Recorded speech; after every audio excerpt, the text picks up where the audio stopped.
जी बिस्मिल्लाहिर्रहमानिर्रहीम। अस्सलाम वालेकुम नाज़रीन, आप यूट्यूब और फेसबुक चैनल देख रहे हैं। मैं राना उज़ैर हूँ। आमतौर पर आप देखते हैं कि हम शहीद अरशद शरीफ शहीद के सलाम से अपनी वीडियो का आगाज़ करते हैं। गरमा-गरम सियासी मैदानों से खबरें भी आप तक पहुँचाते हैं और बहुत सारी फील्ड से भी जो हम बहुत सारी चीज़ें जो हम कवर करते हैं। लेकिन आज का जो ये प्रोग्राम है ये मुख्तलिफ नौयत का है, जो बहुत अहम है, क्योंकि आप देखते हैं कि सिविलाइजेशन पाकिस्तान और भारत की जो कौम है उनके दरमियान जो ये जो सिविलाइजेशन का क्लैश है, और साथ ही जो हमने आज की इस प्रोग्राम में बात करनी है जो बहुत अहम है कि ये जो प्रोग्राम जिसमें हमने बात करेंगे कि स्पोर्ट्स जो है वो किस तरह से दोनों कौमों के दरमियान नफरतों को मोहब्बत में तब्दील कर सकते हैं और स्पोर्ट्स की अहमियत क्या है। और साथ ही जो हम बात करेंगे कि जो एंटरटेनमेंट की इंडस्ट्री है, यानी कि entertainment events can bring people together regardless of their religious beliefs, कि हम जब अपने ये रिलीजियस बिलीफ को साइड पर जाने रखकर हमारी एंटरटेनमेंट की इंडस्ट्री किस तरह से दोनों कौमों के दरमियान इनको जनाब।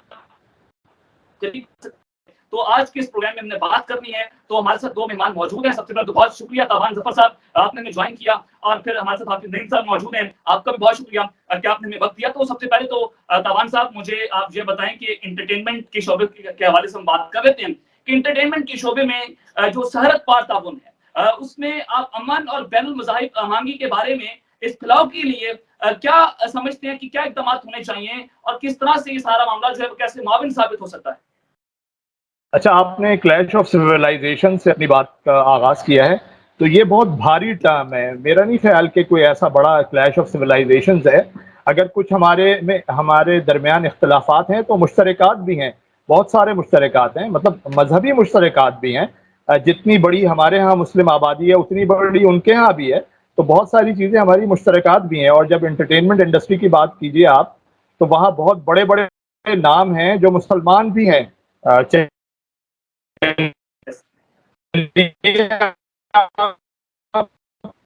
मान लीजिए वहाँ एक बहुत हॉस्टाइल एनवायरनमेंट में ये करना भी कोई आसान बात नहीं है, मुश्किल हो जाता है बाज़ वक़्त। ख़ास तौर पे अब जो मोदी एरा है, उसमें ये सारी चीज़ें बहुत मुश्किल हैं। तो हमें ऐसे इस तरफ नहीं जाना चाहिए ग़ालिबन, क्योंकि बहुत बड़ा सिविलाइजेशन का क्लैश है। वो एक पॉलिटिकल क्लैश भी आप उसको कह सकते हैं, जो कि पॉलिटिकल क्लैश होते हैं, इख्तिलाफ़ात होते हैं, ख़त्म हो जाते हैं। मशरक़ी जर्मनी और मग़रिबी जर्मनी की मिसाल हमारे सामने है। यूरोप में बहुत अरसे तक शदीद किस्म की जंगें होती रहीं, फ्रांस और इंग्लैंड एक-दूसरे के जानी दुश्मन थे। तो ये चीज़ें बेहतर हो जाती हैं, लेकिन उसकी बुनियादी ज़रूरत यही है कि ह्यूमन टू ह्यूमन कॉन्टैक्ट हो, एक-दूसरे के बारे में बदगुमानियाँ और गलतफ़हमियाँ कम हों। और गलतफ़हमी और बदगुमानियाँ कम होने की जो वाहिद तरीक़ा है, वो ये है कि आप एक-दूसरे के बारे में इग्नोरेंट ना हों, एक-दूसरे को आप जानते हों, एक-दूसरे की बात को समझ पाते हों। तो उसके लिए एंटरटेनमेंट तो बेहतरीन मीडियम है। ख़ास तौर पे जो फ़िल्में बनती हैं, मौज़ूआती फ़िल्में बनती हैं, वो बहुत इम्पोर्टेंट मीडियम है। और मेरा ख़्याल है कि सबसे पहले तो हमें ये जो रुकावटें और ये जो कदगने हैं, ये दूर करनी चाहिए। यहाँ इंडियन फ़िल्मों को इजाज़त मिलनी चाहिए, वहाँ पाकिस्तानी फ़िल्मों को इजाज़त मिलनी चाहिए। हमारी जो एंटरटेनमेंट इंडस्ट्री है, वो एक-दूसरे के मुल्कों में देखी जानी चाहिए, जानी जानी चाहिए। ठीक है, उनके कुछ लोग हैं जो शिद्दत पसंद हैं, जो पाकिस्तान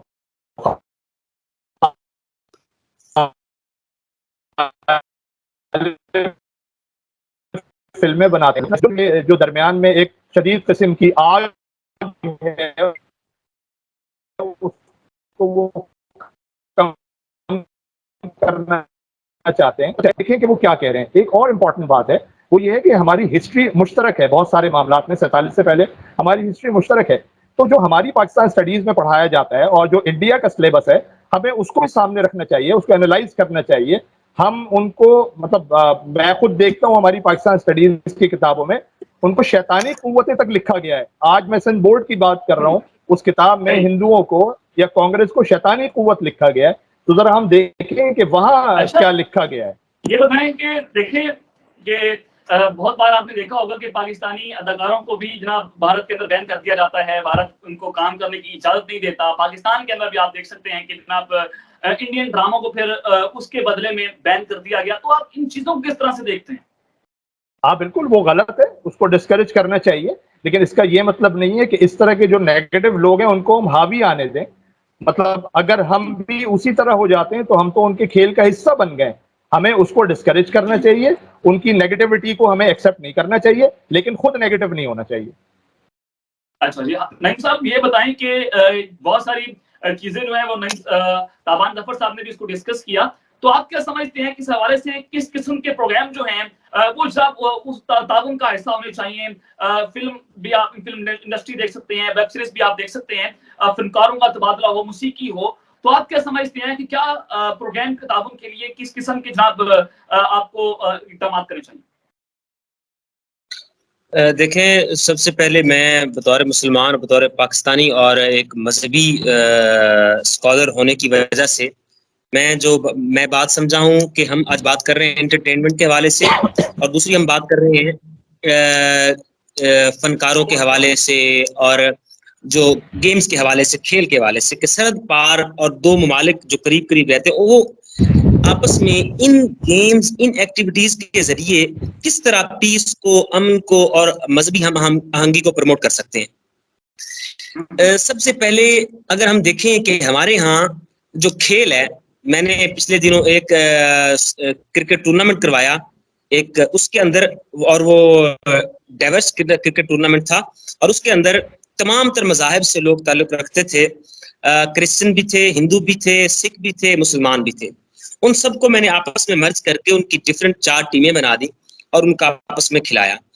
आजकल जिस दौर से हम गुजर रहे हैं, टेक्नोलॉजी का दौर है, उस दौरान अगर मैं उसी एक चीज को हाईलाइट करूं कि मेरे पाकिस्तान के अंदर, मेरे मुल्क के अंदर, मैं बतौर मुसलमान जो है वो मदरसे से पढ़ा हुआ हाफिज़ कुरान, मैं इस चीज को जो है वो प्रमोट कर रहा हूं कि हमारे साथ मिलकर हिंदू भी, सिख भी, क्रिश्चियन भी सारे मिलकर एक जगह पे मेरे घर में, मेरे ग्राउंड में मेरे साथ खेल सकते हैं, और मैं उनके जीतने पर अपने जनाब देखें, ये बड़ा पॉजिटिव मैसेज है नईम साहब। आपने कहा कि एक मदरसे से पढ़े हुए शख्स, क्योंकि बहुत सारी चीजें जो है आपको पता है कि मदरसों के हवाले से एक हमारा मीडिया उजागर करता है नेगेटिव तौर पर ना, तो आपने बड़ी अच्छी बात की कि एक मदरसे का पढ़ा हुआ तालिब इल्म ये बात करता है कि हिंदू सिख कम्युनिटी सारे एक जगह पर बैठकर जनाब मोहब्बत को परवान चढ़ाएं। ये बड़ा पॉजिटिव मैसेज है जी। बिल्कुल। तो मैंने और ये जी, मैंने ये इस तरह के 2 टूर्नामेंट करवा चुका हूँ, ठीक है।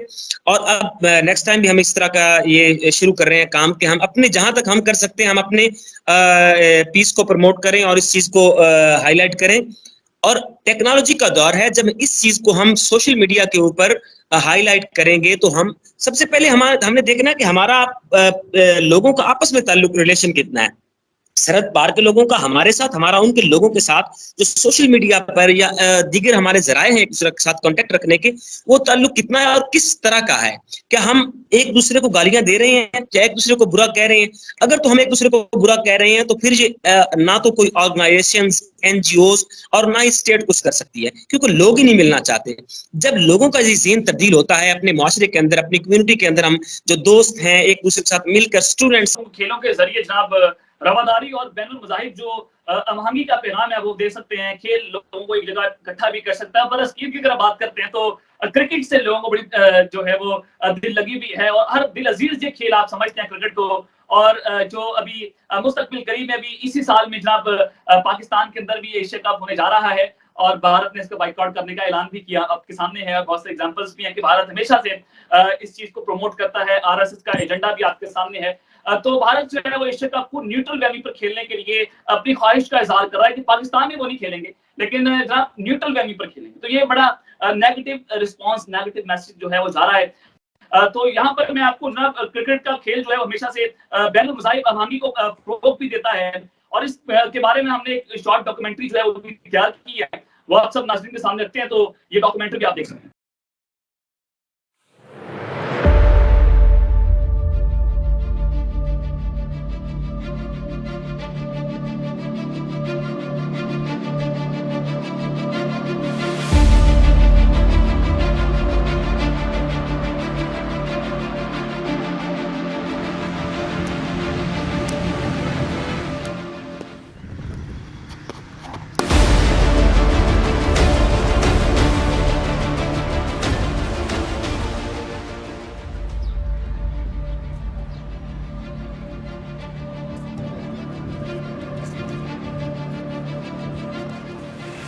मेरा नाम मोहम्मद नईम है और मेरा बेसिकली ताल्लुक़ जो है वो पंजाब के एक ज़िले बिहाड़ी से।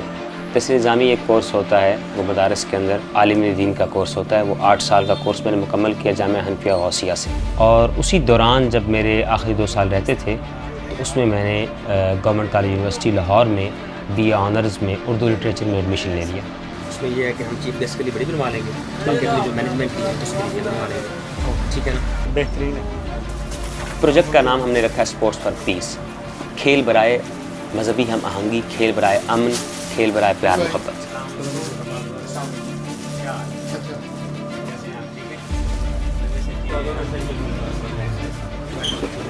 ये शेड्यूल में 50 चाहिए, 50। एक क्रिकेट टूर्नामेंट हो रहा है, उसमें शामिल हैं मुसलमान, हिंदू, क्रिश्चियन और सिख। तमाम तर मज़ाहिब एक ही मैदान के अंदर एक ही यूनिफॉर्म में उसके अंदर खेल रहे हैं। उनके लिए सामान भी एक है, हर चीज़ तमाम तर बराबरी के साथ, उनके अंदर किसी मज़हब की तफरीक नहीं है। निकाल दिया 15-20 ओवर, एक बॉल से निकाल 6 बॉल्स और एक ये दोनों रहते हैं। ठीक है, ये कौन सा बताया आपने? ये रॉयल का है। रॉयल चले 16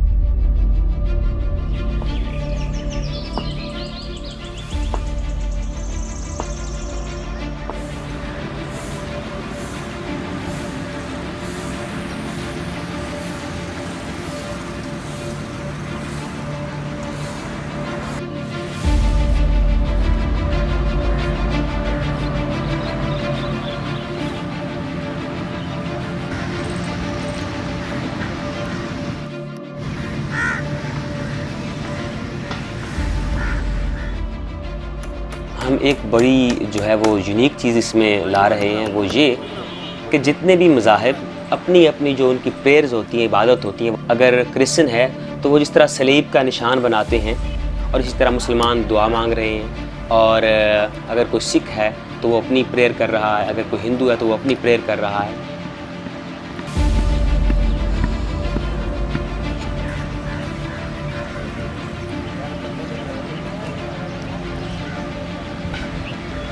खेल जो है ना वो इंसान की जो जिस्मानी और इंसान की ज़हनी थकावट को दूर कर देने का नाम होता है। जब इंसान थकता है तो इंसान खुश होने के लिए जो है थोड़ा खेलता है, और उस खेल के अंदर हम अगर दूसरे लोगों को शामिल कर लें जिनके साथ हमारा माशरा जो है हमें जिनको स्पेस नहीं देता, जगह नहीं देता, तो हम यूथ लीडर्स जो हैं अपने साथ खिलाएँ, तो मैं समझता हूँ कि ये बहुत बहुत बड़ी तब्दीली का एक पेश खैमा होता है।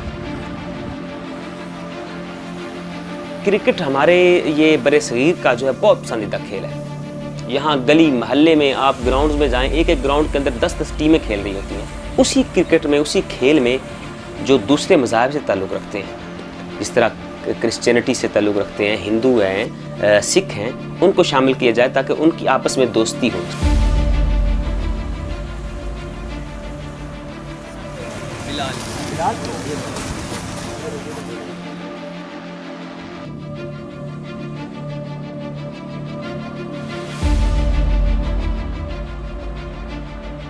मेरी खुशी है कि मैं खेलूं। उसके अंदर अगर मुझे कोई ये कहे कि यहाँ खेलना है, यहाँ नहीं खेलना, इसके साथ खेलना है, इसके साथ नहीं खेलना, इसका मतलब है कहीं ना कहीं मैं खेल तो लूँगा, लेकिन कहीं ना कहीं मेरे जहन में खलश है, मैं क्यों नहीं इसके साथ खेल सकता। पीस जो है ना वो इंसान की सबसे पहले ज़हनी पुरसुकून होने का नाम है।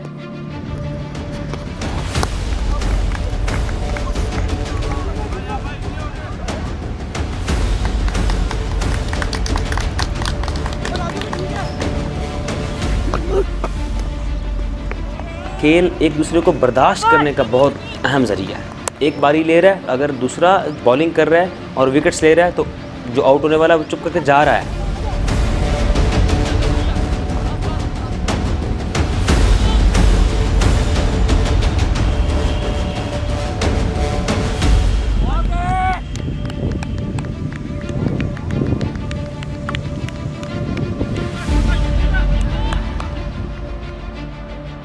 मैं समझता हूँ दुनिया की हर चीज़ को पीस चाहिए। सोसाइटी के अंदर 50 लोग रहते हैं, मुख्तलिफ मज़ाहिब से ताल्लुक़ रखने वाले हैं, मुख्तलिफ कम्युनिटी से। जब वो ये सोच लेंगे कि हम बराबर हैं, वाकई हम समझते हैं कि आप भी हमारे बराबर हैं, आप समझते हैं कि हम भी अब आपके बराबर हैं, ये है पीस।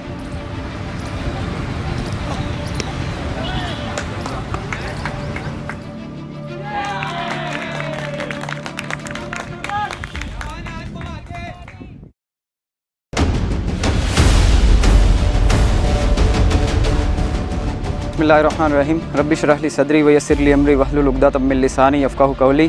क्रिकेट खेलने का भी मेन मकसद ये था, जिसमें हमारे अंपायर साहब हैं, ये एज ए क्रिश्चियन थे रिलीजन में, हमारे साथ कुछ सिख माइनॉरिटी से भी, कुछ हिंदू माइनॉरिटी से भी, बिल्कुल मुख्तलिफ माइनॉरिटीज़ ने पार्टिसिपेट किया, लेकिन उनका मकसद सिर्फ एक ही था, पीस को आम करना।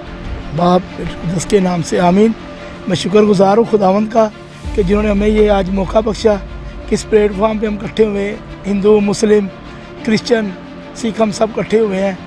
हम दुआ करते हैं कि ऐसे टूर्नामेंट होते रहें।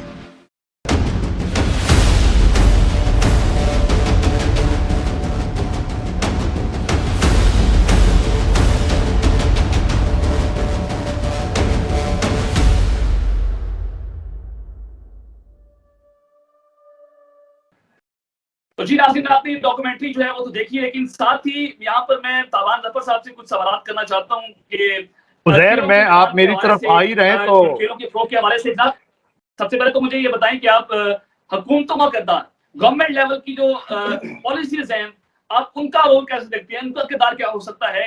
अगर हाँ तो इनका किरदार होना क्या चाहिए कि आप एक दरिया पार जो चीजें हैं, या फिर अगर आप देखें कि इन दोनों कौमों के दरमियान, तो आप क्या समझते हैं इस बारे में?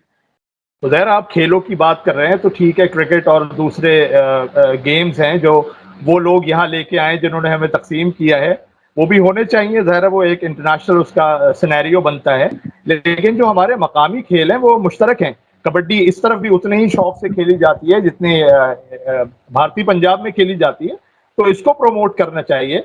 सिंध में मलाखड़ा होता है, वो वहाँ राजस्थान में और गुजरात में भी ये खेल खेला जाता है। तो ये जो मकामी खेल हैं, इनका एक इंडिजिनस वैल्यू है, ये जमीन से जुड़े हुए हैं, तो इनसे वो मोहब्बतें और इनसे वो अपनाइयतें फैलेंगी, ना कि आप उन खेलों को ज्यादा प्रमोट करें जिसमें पॉलिटिक्स बहुत ज्यादा इन्वॉल्व हो जाती है। मतलब इंडियन क्रिकेट टीम मना नहीं करती कि हमें पाकिस्तान आना है, ना पाकिस्तानी टीम चाहती है कि इंडियन टीम ना आए, दोनों खिलाड़ी एक दूसरे के साथ खेलना चाहते हैं, लेकिन वो एक बहुत बड़ा पॉलिटिकल इशू बन गया है। बीजेपी की जो सियासत है वो एंटी पाकिस्तान और एंटी मुस्लिम सियासत है। वो हर ऐसी चीज को इस्तेमाल करते हैं जिससे वो अपने वोट बैंक में इजाफा कर सकें या उस वोट बैंक को वो इंटैक्ट रख सकें। तो हमें, जो हम नॉन स्टेट एक्टर हैं, मैं ये पॉजिटिव मानों में कह रहा हूं कि we are non state actors, तो हमें चाहिए कि जो हमारे लोकल गेम्स हैं, अगर वाकई हम संजीदा हैं पर्सन टू पर्सन कॉन्टेक्ट बढ़ाने में, और जो मोदी सरकार की सियासत है या हमारे यहाँ के जो इंतहा पसंदों की सियासत है उसको न्यूट्रलाइज करना चाहते हैं, तो भाई हम क्यों नहीं दोबारा पीछे की तरफ जाते, हम क्यों नहीं अपने मकामी खेलों को प्रमोट करते, जो ज़ाहिर है हमारे लिए ज्यादा सेहत अफजा भी हैं, सेहत बख्श भी हैं, और बहुत सारी उसमें गैर जरूरी चीजें नहीं है, उसमें शायद उस तरह का जुआ ना हो जो क्रिकेट में इन्वॉल्व है, और ये एक बहुत बड़ी हकीकत है। खैर वो हम मौजू से दूर चले जाएंगे, तो मैं तो इसके हक में हूं कि ऐसा होना चाहिए। और मैं कोई बड़ा सपोर्टर नहीं हूं किसी सियासी जमात का, लेकिन बिलावल का जो दौरा भारत है ये एक बहुत जबरदस्त किस्म का मैसेज है कि उनकी तरफ से जितनी नेगेटिविटी थी उसने न्यूट्रलाइज कर दिया। मतलब वो ये तक कह के आ गया राजदीप को कि आप बहुत हाइपर हो रहे हैं। एक एंकर को एक पॉलिटिशियन कह रहा है, अमूमन एंकर पॉलिटिशियंस को कहते हैं कि आप हाइपर ना हो, एक पॉलिटिशियन उसको कह रहा है कि हाइपर ना हो, आप हाइपर हो रहे हैं। तो हमारा रवैया यही होना चाहिए कि अच्छा, अगर तुम तल्ख हो रहे हो, अगर तुम तनकीद कर रहे हो, अगर तुम नुक्ताचीनी कर रहे हो, अगर तुम इल्जाम लगा रहे हो, तो हम तुम्हें लॉजिक से और रैशनल से जवाब देंगे। तो खा खेल हो, खा सियासत हो, हमारा रवैया यही होना चाहिए। ठीक कह रहे हैं। चलिए ये बताइए ताबान साहब कि खेलों के जरिए हम अमन का पैगाम कैसे दे सकते हैं? यार खेल तो अमन ही का पैगाम है। हमारे हाथों में बल्ले होते हैं लेकिन एक दूसरे पे हम टूट नहीं पड़ते, हालांकि टूट पड़ सकते हैं। वो एक हमें मुकाबले का और शिकस्त को कबूल करने का एक मैसेज देते हैं, एक हमारी सीख होती है उससे कि आप शिकस्त को भी कबूल कर सकते हैं, फराग दिली से कबूल कर सकते हैं। तो जब आप इकट्ठे होते हैं और खेलते हैं, किसी की जीत को आप इंजॉय करते हैं, मतलब कराची में या लाहौर में अगर इंडियन टीम भी आती है और वो जीतती है तो हम उनकी कारकर्दगी को सराहते हैं।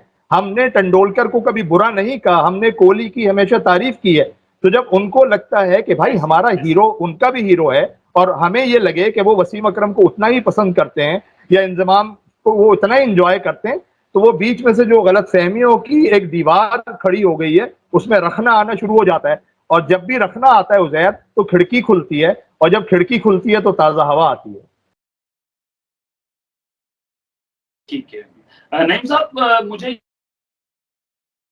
हमेशा देखा होगा, माजी में भी मोदी सरकार के आने के बाद भी पाकिस्तान और भारत के दरमियान, अगर क्रिकेट के मैदानों की बात करते हैं, कोई सीरीज आपको देखने को नहीं मिल रही जिसको आप होम सीरीज कह सकेंगे। पाकिस्तान भारत अगर खेला हो या भारत की टीम पाकिस्तान आई हो, बहुत सारी टीमें न्यूजीलैंड हो, ऑस्ट्रेलिया हो, इंग्लैंड हो, पाकिस्तान को आ रही हैं। ये अमन का पैगाम भी है। और जो ये फॉल्स प्रोपेगेंडा किया जाता है पाकिस्तान में कि दहशतगर्दी बढ़ गई है, हमले हो जाएंगे, सिक्योरिटी थ्रेट्स हैं, वो सारी चीजें जो है वो दम तोड़ गई। लेकिन आप क्या समझते हैं कि जो ये सियासी लड़ाइयां हैं या जो नजरियाती लड़ाइयां हैं या मसला कश्मीर जो है, कि किस तरह से जनाब इफेक्ट कर रहा है पाकिस्तान या फिर भारत के ये स्पोर्ट्स के मैदानों? ये देखिए, मैं आप खुल के बात कर देता हूँ, अगर आपको कोई वो ना हो। जी बिल्कुल, आप तो बिल्कुल ये फ्री टू टॉक है आप, और अपने एहसासात का, जज्बात का बिल्कुल यहाँ पे इजहार कर सकते हैं। हाँ, वैसे भी मुझे वो मसला होगा भी कोई नहीं। मैं गवर्नमेंट कॉलेज यूनिवर्सिटी का स्टूडेंट भी हूँ। तो 2004 तक हमारे यूनिवर्सिटी के स्टूडेंट्स तकरीबन इंडिया जाते रहे हैं, ये डिबेटिंग के मुकाबला जात में और कंपटीशंस वगैरह होते थे डिबेट्स के, और इसी तरह के जो मतलब गजल के मुकाबले, नज्म के मुकाबले इस तरह के होते थे इंडिया में। 2004 तक की ये बात है। तो उसके बाद फिर ये बंद हो गया। उसके बाद दूसरे ममालिक में भी जाते रहे, और हमारा आज भी exchange program, students exchange program चलते हैं पूरे पाकिस्तान में, जो कि सिर्फ शायद हमारा अभी यूएस के साथ रह गया, उसके अलावा किसी के साथ नहीं है। वो उसकी जो सूसी है और यू ग्रेड की स्कॉलरशिप्स वगैरह हैं उसके थ्रू, बाकी हमारे खत्म हो चुके हैं। अब मैं यकीन करें, मैं कभी कभी आपने खेल की बात की तो मेरे ज़हन में आई, मैं अक्सर लोगों से कहता हूँ खेलते हुए कि अब जब खेलना है तो अपने हारने के गम करने की बजाय अपने दोस्तों के जीतने की खुशी बनाओ। ठीक है, हम यहाँ पे बैठ के जो हमारे दीवार के उस पार बैठे हुए, मैं एक शेर भी बड़ा लोगों को सुनाते रहता हूँ कि हम दोनों ने अपने अपने दीन पे कायम रहना था, हम दोनों ने अपने अपने दीन पे कायम रहना था, घर की एक दीवार पे अल्लाह, एक दीवार पे राम लिखा। तो जिस दीवार के साथ हम रह रहे हैं, जो हमारे साथ, और वो दीवार जो हमने खुद खड़ी की है, हमने तो शायद नहीं खड़ी की, तो वो कुछ मफाद परस्त लोगों ने हमारे दिमाग में खड़ी कर दी, वो एक बाड़ सी लगाकर हमें बांट दिया। आप यकीन करें, आज भी हम गांव में, देहात में हमारे घर वाले बैठ के सोचते होते हैं, जो लोग वहां हिजरत करके आए हैं, कि आज भी हमारी यहाँ से सारी जमीनें, सारा कुछ ले लें, हमें वो सरहद पार अपनी जमीनों में जाने दें। लेकिन इसके पीछे मुहर्रकात क्या हैं, कौन से अवामिल हैं जो हमें जिन्होंने दरमियान में बाढ़ लगा दी है? वो मुहर्रकात, वो अवामिल, वो मफाद परस्त, वो बंदूक चलाने वाले लोग जो कहते हैं कि हमने बजाय अपनी मईशत को मजबूत करने के बंदूक खरीदनी है, ठीक है ना, अपने हमसाये को मारने के लिए, वो लोग हमें इस बात से रोकते हैं। हालांकि खेल, मैं समझता हूँ, मैं पिछले दिनों हम लाहौर से खेलने के लिए ननकाना साहब गए हैं, रमजान के दिन थे, रोजा रखा हुआ था, खेलने के लिए हमें खेलने का इतना शौक है, हमें दोस्तों से मिल के खुशी होती है, खेल के खुशी होती है। अगर हम जो है वो अपने जेब से, हम स्टूडेंट है, जेब से किराया लगा के ननकाना साहब तक खेलने जा सकते हैं, तो मुल्की सतह पर, इंटरनेशनल लेवल पे जो खिलाड़ियों को तमाम तरह अपॉर्चुनिटीज, फैसिलिटेशंस जो है वो मिल रही होती हैं, तो वो क्यों नहीं जा सकते दूसरे ममालिक में खेलने के लिए? जब इंडिया जो है वो श्रीलंका आ सकती है, न्यूजीलैंड की आजकल सीरीज चल रही है, वो आ सकती हैं। तो सवाल ये है कि हमारा हमसाया जो सिर्फ और सिर्फ हमसे एक कदम दूर है, वो हमारे यहाँ, या हम उसके यहाँ क्यों नहीं जा सकते?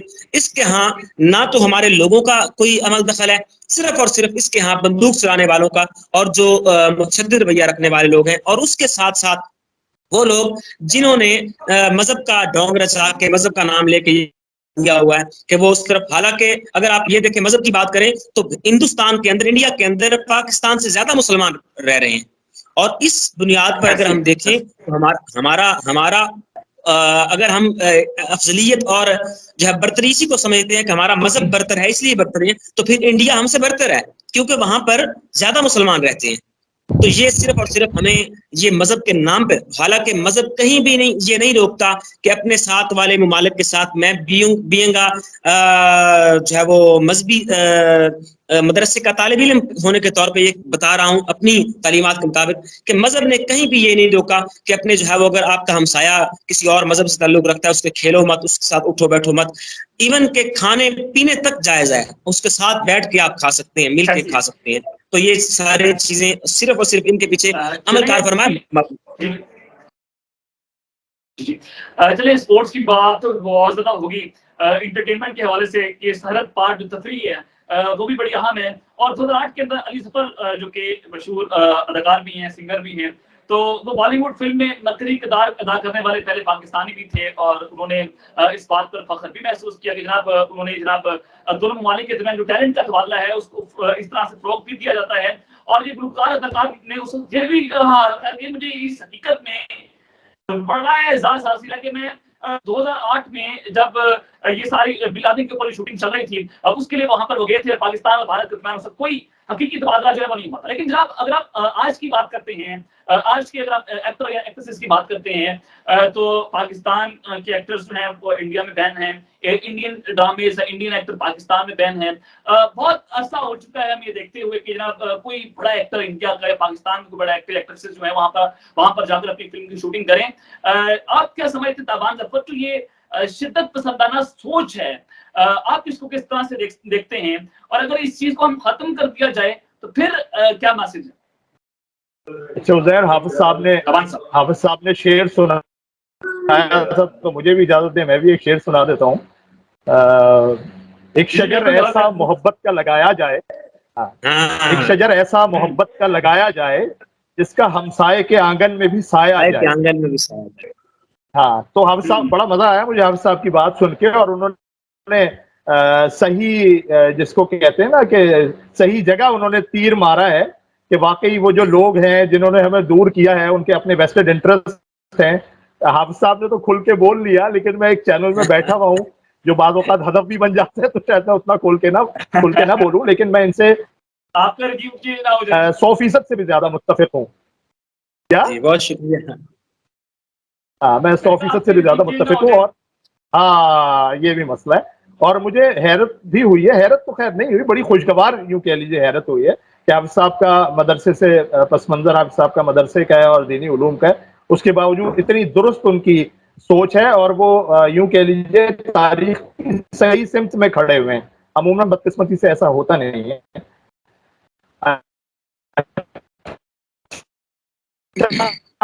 आपके सवाल के जवाब से पहले मैं एक छोटी बात थे। कराची से गालिबन मैं था और लाहौर से 2-4 लोग थे, और इंडिया से भी कोई 5-7 लोगों का ग्रुप था जिसमें एक लड़की भी थी, बरेली से उनका ताल्लुक था। तो यकीन मानो हम सब इकट्ठे ही रहते थे, मतलब 35 मुल्कों के लोग एक तरफ है और इंडिया पाकिस्तान एक तरफ है, हम एक दूसरे के साथ ही इंजॉय करते थे। उस दौरान इत्तेफाक से 14 अगस्त भी आ गया, तो हमारे लाहौरी दोस्तों ने प्रोग्राम बनाया और ये रिक्वेस्ट की, हमें कहीं जाना था सफर में, कि हम बस में हम इंडिया और पाकिस्तान वाले एक साथ जाएंगे। 14 अगस्त की बात बता रहा हूं मैं, 15 अगस्त की नहीं, 14 अगस्त की, कि हम इंडिया और पाकिस्तान वाले बस में एक साथ जाएंगे, और ये इंडिया वालों की भी ख्वाहिश थी। और आप यकीन माने हम सारे रास्ते पाकिस्तानी तराने गाते हुए गए और वो हम आवाज थे। और जब इख्तिताम हो रहा था हमारे सफर का, तो मैं खड़ा हुआ और मैंने बुलंद आवाज में सारे जहां से अच्छा हिंदुस्तान हमारा पढ़ना शुरू किया, जो इकबाल की मशहूर नज्म है। तो वो भी खिल उठे और उनके चेहरों पे भी मुस्कुराहट आ गई, और हमने मिलके ये सारे तराने गाए। तो मैं बार बार इसी बात पे एम्फसाइज करता हूँ कि चाहे वो फिल्म का मीडियम हो, चाहे वो एंटरटेनमेंट का हो, चाहे वो खेल का मीडियम हो, जब तक पर्सन टू पर्सन या पीपल टू पीपल कांटेक्ट नहीं होता, तो ये जो शिद्दत पसंद है, जो इंतहा पसंद है, जो वहां शाहरुख की फिल्में नहीं चलने देते, वहां वो सलमान खान की फिल्में नहीं चलने देते, जो उनके शायद सबसे बड़े हीरो हैं, तो वो हमारे पाकिस्तानियों को कैसे एक्सेप्ट करेंगे? तो इनको हमने एक तरफ रखना है, जो पॉजिटिव सोच वाले हैं उनको प्रमोट करना है, तो ये मार्जिनलाइज हो जाएंगे नेगेटिव सोच वाले।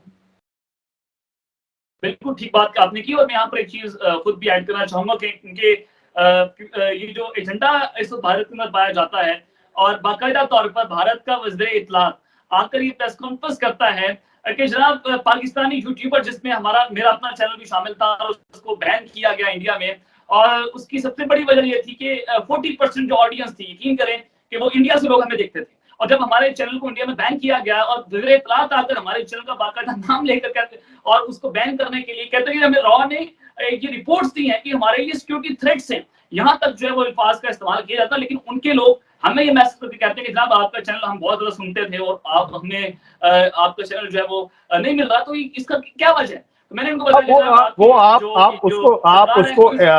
उसको भारतीय वजीर खारजा कह सकते हैं, लेकिन बेहतर उसकी टर्मिनोलॉजी ये होगी कि आप उसको मोदी का वजीर खारजा कहें, क्योंकि ये उनकी सियासत की बुनियाद। दवान साहब, मैं फिर वो मुझे शेर याद आ रहा है। वो कहते हैं कि हमने परचम थाम लिया था, गठड़ी रख छोड़ी थी, घर की चाह थी, घर वाले ने शर्त भी तगड़ी रख छोड़ी थी, यार मेरी आंखों में देखो, यार मैं सिर्फ तुम्हारी थी, यार मेरी आंखों में देखो, यार मैं सिर्फ तुम्हारी थी, यार मेरे पाँव में मेरे बाप ने पगड़ी रख छोड़ी थी। मामला ये है कि लोग तो मिलना चाहते हैं। अगर मेरे वक्त में शेर सुनाएंगे ना अपने, मैं फिर ब्याज निकाल के अपनी गजलें ही शुरू कर दूंगा। चले, मैं असल में उर्दू का तालिब इल्म, उर्दू लिटरेचर का तालिब इल्म हूं, तो मुझे तो सुनाना पड़ता है। फिर मैं फारसी में शुरू हो जाऊंगा। हाफिज हमने भी पढ़ा थोड़ा थोड़ा जी। आपके सामने भी है कि एक ऐसी शक्ल है जिसका बुनियादी मकसद है वो कौमी सरहदों के वजूद से पैदा होने वाली पाबंदी को हटाना है। तो ये पाबंदियां जो है वो उसको जरूर हटाना भी चाहिए। और जो इंटरटेनमेंट बंदूकें हटा दें, बंदूकें हटा दें, आप पाबंदी हट जाएंगी। बिल्कुल बिल्कुल, आप वो जो बंदूकों वाला बजट है वो तालीम पे लगा दे, आपके दोनों ममालिक दुरुस्त हो जाएंगे, आपकी सारी सरहदें महफूज हो जाएंगी। करे पानी न पुल मिस्मार मेरे, करे पानी न पुल मिस्मार मेरे, अभी कुछ लोग हैं उस पार मेरे। चलें, एक मैं भी शेर सुनाता हूँ, फिर शेर पे शेर आ रहे हैं। अमन के हक में हूँ सो जंग से पहले पहले, अमन के हक में हूँ सो जंग से पहले पहले, फूल दे के तुझे लश्कर से निकल जाऊंगा। वाह भाई, जब हम शेर सुना रहे हैं तो उजैर का जो चेहरा है ना, उस पर मुझे एक लतीफा याद आ गया। उजैर को भी बात करने दे जी। एक साहब बस में बैठे, बराबर वाले से कहने लगे अस्सलाम वालेकुम, उसने कहा शायर हूं, उसने कहा मैं बहरा हूं।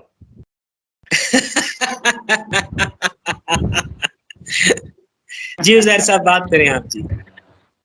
चलिए, ये बहुत शुक्रिया आप सबका, आपने में वक्त दिया और आपकी जो हेल्दी जो डिबेट थी वो जरूर ऑडियंस के लिए भी बड़ी फायदेमंद होगी। और क्रॉस पार्टी एंटरटेनमेंट जो है ये स्पोर्ट्स के लिए आपने देखा कि जो मैंने क्रैश का वर्ड भी इस्तेमाल किया था, जिस पर तनकीद भी की तावान जफर साहब ने। तो खैर, अगर आप देखें इनकी कॉन्सिक्वेंसेस भी देखें तो हिंदूज और मुस्लिम जो है उनको एक प्लेटफॉर्म पर आना होगा, क्योंकि अब जो नफरतें हैं वो बढ़ती चली जा रही है, तो उनको खत्म करना होगा। लेकिन उस सब के अंदर अगर आप देखें कि जो आज का शो था, इसने इससे अगर आप ये भी देखें तो हमारे एथलीट्स हैं या क्रिकेटर्स हैं या जो भी स्पोर्ट्स ताल्लुक रखने वाले जितने भी एथलीट्स या एंटरटेनर्स, मूसीकार हों या फिर एक्टर एक्ट्रेसेस हों, वो एम्बेसडर्स होते हैं पीस के। वो जब अमन की आश होती है, वो पैगाम लेकर जाते हैं। यानी कि अगर पाकिस्तानी एक्टर्स जाएंगे तो वो दायरा अमन का पैगाम होगा पाकिस्तानियों के लिए भी, भारत के लिए भी। तो आखिर में मैं नईम साहब आपकी ये जो आपके बिल्कुल छोटे से रिमार्क्स करना चाहूंगा। तो आप क्या समझते हैं कि मुस्तकबिल के अंदर आपको ऐसा होता हुआ दिखाई दे रहा है कि ये जो बैन है ये उठ पाएगा? देखें, हमारी जब तक कौम की, हमारी अवाम की सोच में तब्दीली नहीं आएगी, उस वक्त तक स्टेट भी और उस वक्त तक दूसरे बंदूकों वाले भी कुछ नहीं कर सकेंगे। वो अपने मफाद के लिए करते रहेंगे। इसके लिए हमें करना होगा। और मैं समझता हूँ कि बतौर मदरसे का तालिब इल्म और मैं एक मजहबी तालिब इल्म होने के सीधे समझता हूँ कि जिस तरह इस वक्त हमारे जहनों में, हमारे मौसम तब्दीली आ रही है, ये बहुत जल्द इंशाअल्लाह ताला लोगों के अंदर तब्दीली आएगी। ताबान साहब, मुझे अपने कंक्लूडिंग रिमार्क्स दीजिएगा स्पोर्ट्स के हवाले से भी और क्रॉस पार्टी एंटरटेनमेंट के हवाले से। आपके कंक्लूडिंग रिमार्क्स से होंगे। बस मैं यही चाहूंगा कि सबसे पहले तो ये जो पाबंदियां लगी ना, पाबंदी किसी चीज का इलाज नहीं है। आपने यूट्यूब पे पाबंदी लगा दी थी, वहां मैं बहुत सारे मुल्कों में देखता हूँ, और सोशल मीडिया की चीजों पे पाबंदी है। तो पाबंदी किसी चीज का इलाज नहीं है, उसको स्ट्रीमलाइन करना चाहिए, उसको एक डायरेक्शन देनी चाहिए, उसको एक पॉजिटिविटी के साथ और हेल्दी एनवायरनमेंट के साथ लेना चाहिए। तो सबसे पहले तो हमें ये पाबंदियां उठानी पड़ेंगी। हमें उनके एंटरटेनमेंट इंडस्ट्री को वेलकम कहना पड़ेगा, उन्हें हमारे एंटरटेनमेंट इंडस्ट्री को वेलकम कहना पड़ेगा, और सियासत को खेल से बिल्कुल अलग करना पड़ेगा। मतलब बोर्ड टू बोर्ड कांटेक्ट होना चाहिए, इसके अंदर कोई हुकूमत इन्वॉल्व नहीं होनी चाहिए। जब आपको मैचेस कराने आप कराएं, और जब आपको रेस्ट करना है तो आप रेस्ट करें। इसका खेल का हुकूमत से कोई ताल्लुक नहीं है। जी बिल्कुल ठीक। तबान साहब आपका भी बहुत शुक्रिया, नईम साहब आपका भी बहुत शुक्रिया, आपने हमें अपने कीमती वक्त से नवाजा। और यहाँ पर मैं जो कंक्लूडिंग रिमार्क्स देना चाहूंगा, क्योंकि एशिया कप की मैंने बात की और वर्ल्ड कप की भी मैंने बात की, जो कि एशिया कप पाकिस्तान होस्ट करेगा, और जो वर्ल्ड कप है, इंटरनेशनल वर्ल्ड कप जो होता है वो जनाब इंडिया होस्ट करेगा। तो यहाँ पर भी बहुत सारे मसाइल दोनों रियासतों के लिए, दोनों हुकूमतों के लिए जनाब खड़े हो रहे हैं, क्योंकि सियासी मसाइल जो हैं, आपसी इख्तलाफात जो हैं, वो खेल की आड़ में आ रहे हैं। तो यहाँ पर पाकिस्तानी क्रिकेटर्स हमेशा से ये उनका पॉजिटिव मैसेज, शेख अख्तर जो है इस हवाले से उन्होंने तनकीद भी बहुत बर्दाश्त की इंडिया में, क्योंकि वो क्लैश ऑफ सिविलाइजेशन को हटाकर, यानी कि जो पॉलिटिकल हमारे जितने भी इख्तलाफात हैं उनको बुलाकर वो स्पोर्ट्स की बात करते थे, वो हार्मनी की बात करते थे, वो पीस की बात करते थे, तो उनको भी तनकीद का निशाना बनाया गया। अगर हम जाकिर नाइक की यहाँ पर बात करते हैं, तो जिस तरह से उनके साथ इंडिया ने जुल्म बर्बरियत की इंतहा की, आरएसएस का एजेंडा और जो कैब का बिल था, सिविलाइजेशन अमेंडमेंट बिल जो था, जिसमें खास तौर पर मुसलमानों को वहां पर टारगेट किया गया, तो वो एक नेगेटिव मैसेज था भारत की जानिब से, उनके आरएसएस के एजेंडे पर चलने वाली मोदी सरकार की जानिब से। तो आप सबका बहुत शुक्रिया, आपने हमें कीमती वक्त से नवाजा। अब तक के लिए अपना ख्याल रखिए, अपने ख्याल रखना। अल्लाह ने के बाद पाकिस्तान जिंदाबाद।